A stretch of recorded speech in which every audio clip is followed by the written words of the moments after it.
अबे मर गए, मैथ वाले सर की ड्यूटी है। सुनो, अगर किसी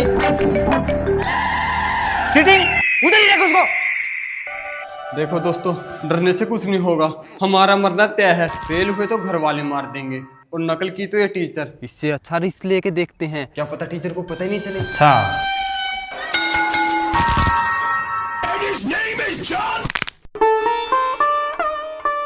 अबे मुझे तो बस 26 नंबर का ही आता है, 1 नंबर का जुगाड़ कैसे करूं? चल बताता हूँ। मगर सर मैंने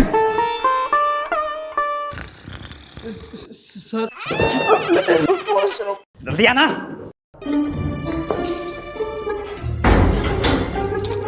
और कोई रास्ता तो नहीं अंदर आने का? नहीं है। अब दिखाता हूँ इस टीचर को बैक बेंचर्स क्या चीज होते हैं। This is the end.